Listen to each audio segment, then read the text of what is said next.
Beth. And I'm Beth. Welcome to Physics with Beth and Beth. Hello. We are in Dynamics, still Unit 2 in AP Physics 1 curriculum, and we are talking about a tension problem today. We're going to try to do this really quickly, but you'll see these problems a lot.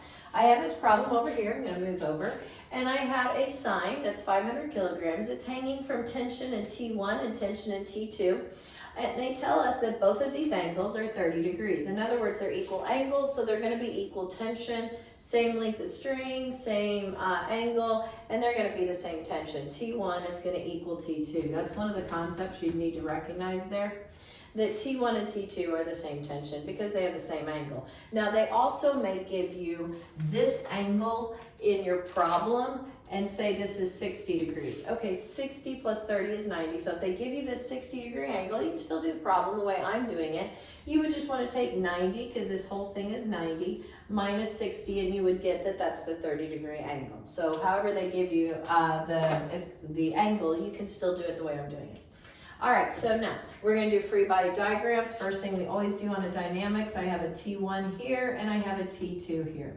And really T1 and T2 are equal, so same thing. But I also have, because I have mass, you always have a force due to gravity, which is equal to mg. Now really, so this force due to gravity is just mass times g, which would be 500 times 9.81.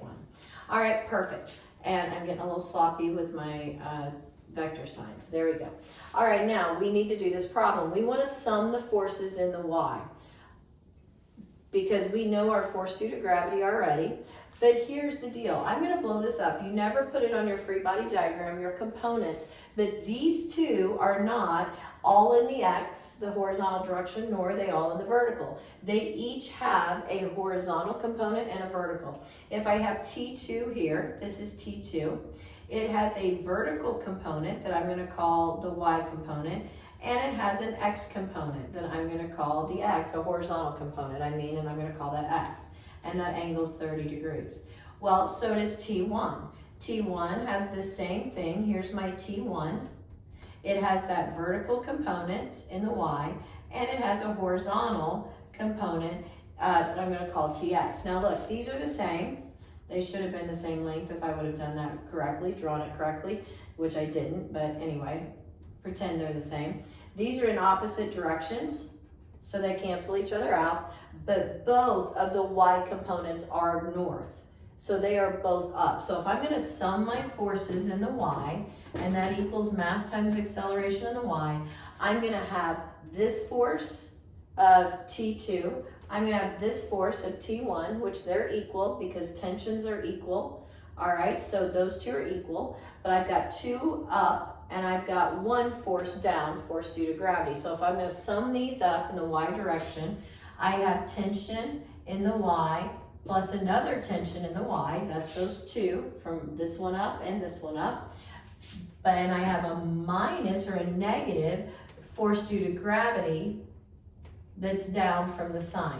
And that's going to actually equal 0. And why is that? Because the acceleration in the y is 0. How do I know that? Because this sign is hanging at rest.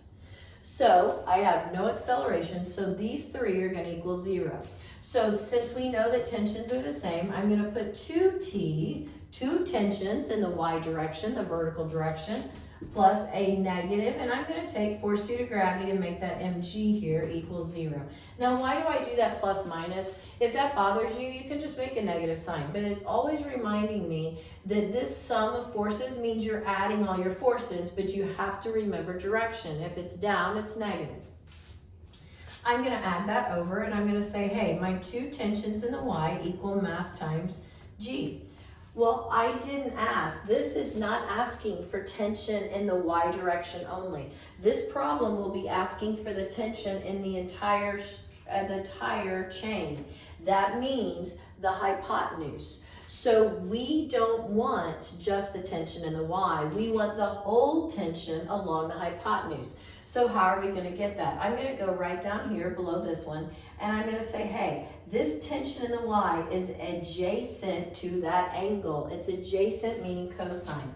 So cosine theta equals adjacent over your hypotenuse, which my hypotenuse was tension. So cosine theta which actually is cosine 30. I'm going to do cosine of 30, equals my adjacent side is that tension in the y. That's what's adjacent, that's touching. It's not opposite, it's adjacent.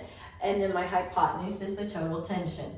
I'm going to multiply both sides by that tension, and I get that my tension in the y is equal to the total tension of the hypotenuse times cosine 30. So I'm going to put that in here too.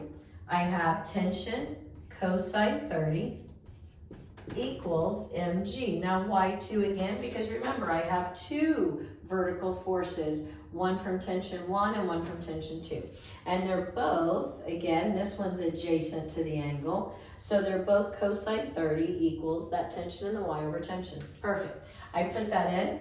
Now I'm just looking to solve for my tension. I'm going to go ahead and get a expression for that.